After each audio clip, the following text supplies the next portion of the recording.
Vamos falar um pouco da suspensão dianteira primeiro, depois a gente vai para a suspensão. Você falou bichoque, você trouxe essa ideia de suspensão.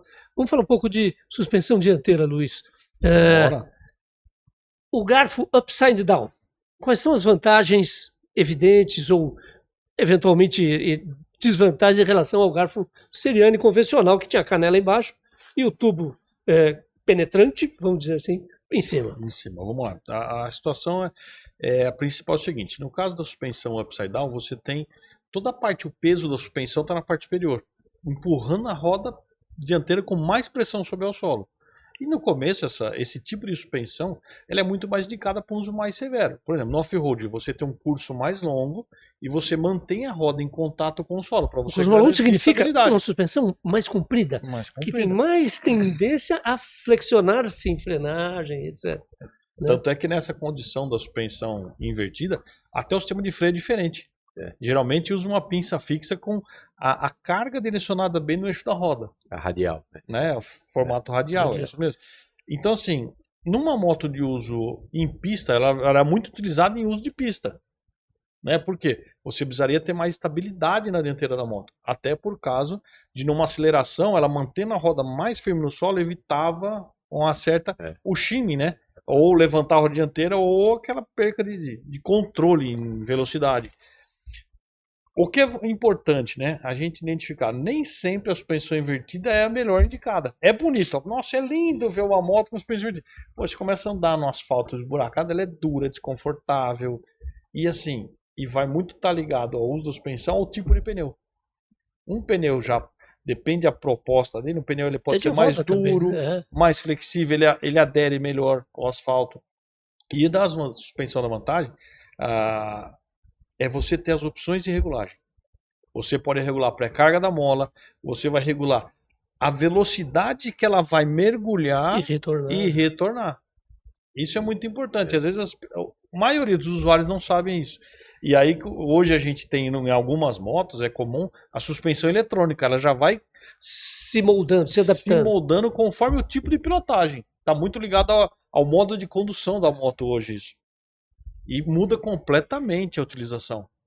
Principalmente, poxa, eu deixei a suspensão dianteira, as que tem a opção de regulagem, muito macia. Numa frenagem, se ela está muito macia, ela mergulha de uma certa forma que você perde o controle da frenagem. Eu deixei muito rígido. Pô, você vai andar num lugar mais irregular, transfere todo aquele impacto para os braços. É ruim também. E um ponto importante, né? No caso de moto esportiva, que você estava falando, poxa, você tem que entender a sua posição de pilotagem para a moto. Uma moto esportiva você tem que descarregar mais o peso do seu corpo nas pernas e não nos braços, né? O pessoal anda com o braço esticado assim, o braço não faz essa flexão. Fecha a suspensão.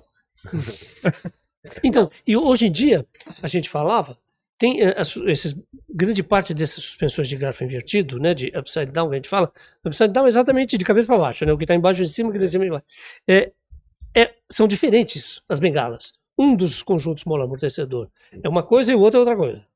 Então, isso assim, o upside down, ele surgiu para resolver vários problemas, né? Um dos problemas era a resistência torsional na hora de uma frenagem, né? Porque se começa a suspensão a ficar com um curso muito longo e a parte mais fina fica para cima, a hora que freia a tendência é fechar, né?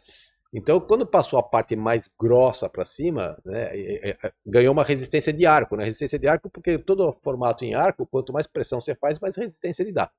Então isso ajudou bastante. Os arquitetos da época medieval já sabiam. Isso, já sabia. Da Roma Antiga já sabia. Então, essa característica ajudou bastante a poder trabalhar com a suspensão num tubo maior sem comprometer a resistência, né? E também criou uma suspensão assimétrica, quer dizer, um lado tem uma função, o outro lado tem outra função. Porque, na verdade, elas estão ligadas numa mesma base e no mesmo eixo. Então é como se fosse uma só. Uma só. Então, como se fosse, não. As duas precisavam ser iguais, né? Agora, o interessante da suspensão invertida é que, como ele lembrou bem, né? Assim, tem muita situação que é puro marketing. Então a gente vê motos que não tinham a menor necessidade de ter suspensão invertida, e aí tá no catálogo assim, porque a moto tem suspensão invertida. Pegaram uma suspensão normal, puseram de ponta cabeça. Porque dá a impressão que é uma coisa mais tecnológica, mais avançada. Não, aquilo tem a ver com finalidade. Então, assim, teve um produto que me pediram para testar uma vez, avaliar uma moto elétrica, né? Que tinha suspensão invertida. Bom, a moto não chegava a 60 por hora. Então, a gente vê que é puro marketing. Suspensão invertida com um curso de 5 centímetros. E a moto dura. Assim. Fica desconfortável, fica perigoso. Desconfortável. Então, isso que é o lance. não é, assim, a suspensão ser invertida não é uma vantagem ou uma desvantagem. Si, né? Ela depende da aplicação. Então, tem lugar que você fala, não, tem que ser, porque ela dá a gente estava conversando, às vezes as motos esportivas hoje, numa frenagem, elas estão chegando a uma gravidade, a 1G. Que para aquele pneu daquela largura é um absurdo. Ele Né? está fixado num ponto desse tamanho. Então, Fórmula 1 fala, Fórmula 1 na frenagem chega a 5G. Sim, tem 4 chulapas dessa largura. O chicletão você vê.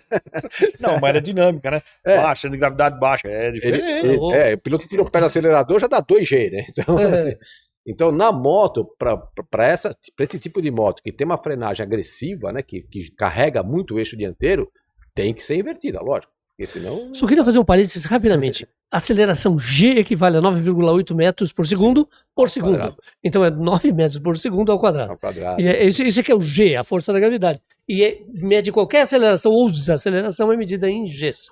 Que é isso que ele está falando. Então, e a outra vantagem, né, do upside down, né, a moto até ela fica mais gostosa de pilotar. Ela fica melhor de pilotagem, né? Fica mais suave de pilotar. E tem uma vantagem que às vezes não é muito comentada, a massa não suspensa. O que se chama de massa suspensa e não suspensa? A massa suspensa é que está do conjunto monoamortecedor para cima, vamos dizer assim. E a massa não suspensa é que está do conjunto monoamortecedor para baixo. Seriam as rodas, os freios, os pneus, os eixos, a corrente, parte da coroa, sei lá o que, o disco de freio, né? Tudo isso é massa não suspensa. E faz muita diferença, porque a massa não suspensa é o martelo que bate o prego. É o tamanho da marreta. É isso aí. Então, se você tem uma massa não suspensa muito grande, você tem uma marretona batendo a suspensão. E se você tem uma massa não suspensa mais leve... E esse é um ponto importante que você mencionou agora. O tamanho da marreta no prego, né?